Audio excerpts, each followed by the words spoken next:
everybody, it's Mara Allard of Wind, Water, and Wisdom, and it's Monday, so it's time for Mara's Musings when I pull a card and I talk about what the card means to my audience.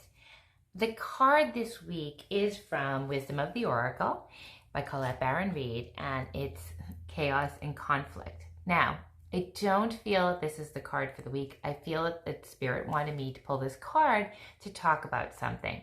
But the essential meaning of the card is when chaos and conflict do arise, that you discard the parts of yourself that get lost in the chaos that no longer serve you, and the parts that remain afterwards are rebirth. But again, I don't think that that was the reason for the card.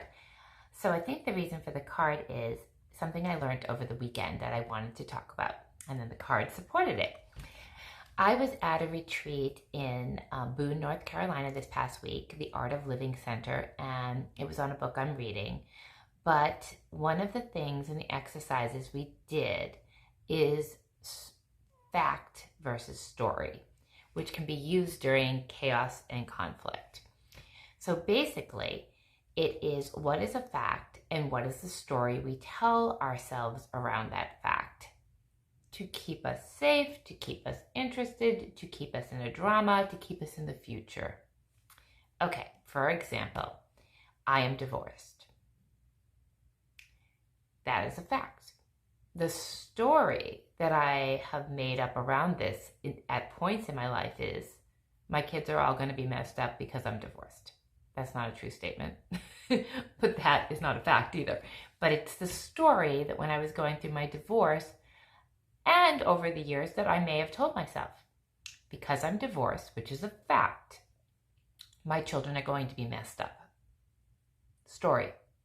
There's no real truth to that. And it's something that keeps going.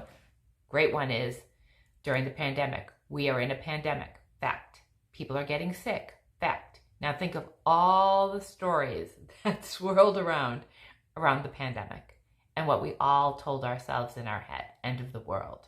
All these things. So when chaos hits, which it will, or conflict, which it will, can you decipher the fact from the story that you tell yourself? Say you lost your job.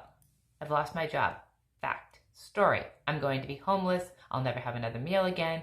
My family's going to have to live in the car. I might as well go pack up everything we own now. I might as well tell the landlord we're going because we're not going to need my money. Or I might as well tell the bank our house is going to be foreclosed. You see how the spiral happens, and it takes us out of the present and puts us into the future in a perpetuating story. We all do this. We all do this all the time. But this is just asking us to really get back into our own bodies and our own self by saying, what is the truth here? What is the fact? When we go into the future, we leak our own energy because we're spiraling out and we're not staying in our high vibe or our higher energy, or we're not staying in our truth. Because we don't know what the story means. We don't know the ending. We just know the facts. So this week, if you can practice that, what is a fact and what is the story you tell yourself?